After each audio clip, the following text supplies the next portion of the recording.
हाय। तो मैं आज एक न्यू सीरीज़ एक्सप्लेन करूँगी जो एक बॉय बैंड के ऊपर है। तो शुरू करते हैं। एपिसोड की शुरुआत में दिखाते हैं बहुत सारा रिपोर्टर VR1 बॉय बैंड जो 6 थाई बॉयज़ का ग्रुप है उसके बारे में बातें कर रही थी, जिसने पूरे वर्ल्ड में अपना मिरेकल क्रिएट कर लिया था। उनकी कॉन्सर्ट को देखने बहुत लोग आए थे। हॉल हॉल कचाकच भरा हुआ था। तभी सीन जूजू की तरफ शिफ्ट होता है जो रेडी हो रहा था और सब उसको मोटिवेट कर रहे थे कि तुम कर सकते हो और साथ ही साथ तुम हैंडसम भी लग रहे हो। तभी वहाँ दूसरा पर्सन आ जाता है जिसका नाम पॉली होता है। तो वो जूजू से कहते हैं तुम बहुत हैंडसम लग रहे हो, और आसपास देखते हुए कहते हैं टॉप का क्या हुआ, टॉप कहाँ है, और उसे ढूंढने लगते हैं। तो जूजू कहता है मैं उसे कॉल करता हूँ। तो पॉल कहते हैं सिर्फ हाफ एन आवर है और हमें शो करना होगा। दूसरी तरफ एक लड़का बाइक से आ रहा होता है बहुत जल्दी में, और उधर ये लोग बहुत परेशान हो रहे होते हैं। एंड फाइनली ये लड़का अपनी डेस्टिनेशन पर पहुंच जाता है और कितनी जल्दी में होता है कि अपना हेलमेट उतारना ही भूल जाता है। तो बाइकर कहता है ब्रो मेरा हेलमेट तो दे दो। अब जैसे ही ये एंटर होता है तो सारे लोग इसे घेर लेते हैं और इसके पीछे भागने लगते हैं, और ये भी उनसे भागता रहता है और भागते भागते एक पर्सन से टकरा जाता है जिससे वो सॉरी कहकर फिर से भागने लगता है और सारे फैंस इसके पीछे होते हैं। अब सीन जोजो की तरफ शिफ्ट होता है जहाँ पॉली की बुरी हालत हो रही होती है। तो वो कहता है एयर कंडीशनर तो ऑन कर दो। तभी वहाँ टॉप पहुँच जाता है जिसे देखकर दोनों को बहुत शांति मिलती है। तो पॉली कहते हैं टॉप तुम कहाँ थे, मुझे तुम्हारी चिंता हो रही थी, अपनी सीट पर जाकर बैठो। पीडुई आप टॉप का ध्यान रखो और ध्यान रखना ये मोस्ट हैंडसम लगना चाहिए। टॉप कहता है मैडम थैंक यू। अब यहाँ पॉली को सब मैडम भी कहते हैं। तो पॉली कहते हैं मैं तुम सबको थैंक यू कहना चाहूँगा, आज का दिन आ ही गया।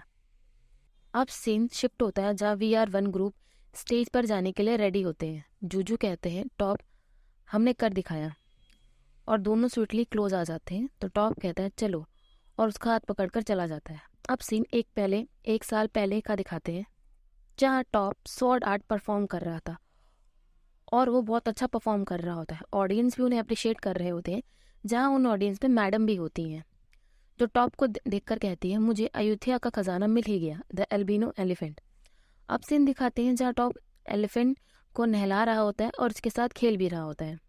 तभी एक पर्सन वहाँ आकर कहते हैं हमारे बहुत सारे ड्रीम होते हैं, चाहे वो बॉक्सिंग हो सिंगिंग हो, अगर हम उससे प्यार करते हैं और जो भी है उसे दे देते हैं तो अपॉर्चुनिटी हमारे सामने होती है। और वो पर्सन पॉली को इशारा करता है काम हो गया। अब सीन दिखाते हैं जहाँ टॉप एक होटल में काम करता है और कस्टमर्स के ऑर्डर नोट कर रहा होता है एंड अपने डांस एंड कलाकारी से लोगों को एंटरटेन भी कर रहा होता है। कस्टमर को उनका खाना भी बहुत पसंद आता है। तभी टॉप दोबारा से वही स्टंट करने जा रहा होता है, बट इस बार पॉली बीच में आ जाती है जो टॉप से कहती हैं तुम आर्टिस्ट बनना चाहते हो, तुम्हारे जैसे लड़का कोरिया में ट्रेनिंग लेता था, और अपना कार्ड देते हुए कहते हैं मैं आर्टिस्ट मैनेजर हूँ जो न्यू एंड अपकमिंग आर्टिस्ट को सर्च कर रहा है। लोग एंटरटेनमेंट इंडस्ट्री में मुझे मैडम पॉली कहते हैं। और इसी इंट्रोडक्शन के बीच सारा खाना उसके सर पर आकर गिर जाता है, जिससे वो हैरान हो जाते हैं और उसी को टेस्ट करते हुए कहते हैं कि बहुत टेस्टी है। अब सीन दिखाते हैं जहाँ जहाँ वो खाना खा रहे होते हैं और टॉप से पूछते हैं तुमने क्या डिसाइड किया, जिस पर टॉप कोई जवाब नहीं देता। तो पॉली कहते हैं वाई तुम टैलेंटेड हो, तुम्हारे पास गुड लुक्स भी हैं, पॉरिड रेस्टोरेंट में काम करने के लिए तुम ये सब अपने आप से अलग क्यों कर रहे हो, मैं तुम्हें नीचा नहीं दिखा रहा। तो टॉप कहता है मैं नहीं जा सकता, मुझे काम करना है। तो पॉली कहते हैं तुम वहाँ फ्री में नहीं जा रहे हो, बॉय बैंड में 1 घंटा काम करने पर भी तुम यहाँ से ज़्यादा अर्न कर सकते हो। तुम्हें पता है तुम शायद ही पूरी मार्केट खरीदने में भी एबल हो जाओ। तभी पीछे से रेस्टोरेंट ऑनर उसे मारते हुए कहते हैं सुनो ये क्या कह रहे हैं, तुम मेरे लिए पूरी ज़िंदगी काम नहीं कर सकते, मैं सही कह रहा हूँ ना ब्रदर।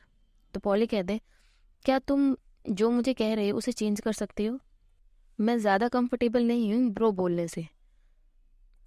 ये सुनकर वो रेस्टोरेंट ऑनर वहाँ से चला जाता है। तो पॉली कहते हैं ध्यान से सोचना टॉप। अब सीन दिखाते हैं जहाँ जूजू रेडी हो रहा होता है और रेडी होकर कहीं निकल जाता है। तभी सीन टॉप की तरफ शिफ्ट होता है जो कहीं जा रहा होता है और अपने फ़ोन में कुछ चेक कर रहा होता है।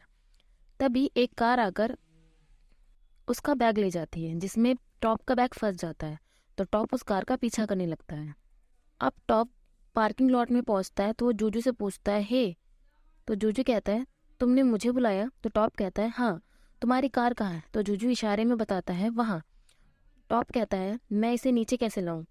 वो कुछ अलग ही साइन पर को दबाने लगता है। तो जूजू आकर उसकी हेल्प करता है और कार नीचे आने पर टॉप अपना बैग लेकर वहाँ से चला जाता है। तो जूजू कहता है, ये क्या था? अब सीन दिखाते हैं जहाँ टॉप एक जगह पहुँच जाता है जहाँ कोई डांस कर रहा होता है तो कोई फोटोज क्लिक कर रहा होता है। टॉप बस इधर उधर देख रहा होता है और यहाँ जूजू भी आया होता है जो यहाँ रजिस्ट्रेशन कराने आया है। तभी एक लेडी आकर कहती है, ओके बॉयज, अगर तुम्हारा रजिस्ट्रेशन हो गया है तो तुम सब ऑडिटोरियम में आ सकते हो। हम 5 मिनट में स्टार्ट करने वाले हैं। अब सीन ऑडिटोरियम का दिखाते हैं जहाँ टॉप एंड जूजू एक दूसरे से फिर टकरा जाते हैं। तो जूजू कहता है, ये कंट्री बॉय भी यहाँ ऑडिशन दे रहा है, और उसे घूरने लगता है। तभी पॉली माइक पर आकर जोर से चिल्लाता है एंड कहते हैं, उप्स सॉरी, माइक टेस्ट कर रहा था। So hello everyone, world star में आपका स्वागत है। वो कंपनी जो सच में आपके टैलेंट को डेवलप करेगी और मिली उस पर्सन से जो आपको वर्ल्ड क्लास बॉय बैंड में टर्न करेगी। कुन सेरेना। ऑडियंस में बैठा एक बॉय कहता है, वैसे ये कौन है? तभी कुन सेरेना कहती है, मैं यहाँ उनको ढूंढने आई हूँ जो बहुत टैलेंटेड हो, स्टार क्वालिटी हो और जो अपनी पूरी लाइफ ट्रू आर्टिस्ट बनने में लगा दें। सिर्फ 6 लोग। तभी वही पर्सन कहता है, वो पर्सन जो हमें बॉय बैंड में ढालेगा। तो कुन सेरेना कहती है, तुम्हें कुछ क्वेश्चन पूछना है, पर वो मना कर देता है। तो कुन सेरेना दोबारा कहती है, तुम में से बहुत लोग सोच रहे होंगे कि मैं कौन हूँ। मैं एंजल भी हो सकती हूँ जो तुम्हारा ड्रीम को पूरा करेगी, या फिर डीमन भी हो सकती हूँ जो उसे डिस्ट्रॉय कर देगी। मैं कुछ भी हो सकती हूँ। मैं क्या हूँ वो तुम पे डिपेंड करता है। तो पॉली कहते हैं, कुन सेरेना के लिए क्लैप करो, the CEO of world star. तो पॉली कहते हैं, तुम सब मुझसे पहले भी मिल चुके हो, बट फिर भी अपने आप को दोबारा इंट्रोड्यूस कराने दो। मेरा नाम पॉली है, बट मुझे मैडम पॉली के नाम से भी जाना जाता है, the most dashing artist manager in Thailand. Serena कहती है, मैं रेडी हूँ देखने के लिए कि तुमने क्या ढूंढा है। तो पॉली कहते हैं, हम स्टार्ट करें? सेरेना कहती है, यस, टाइम क्यों वेस्ट करना है।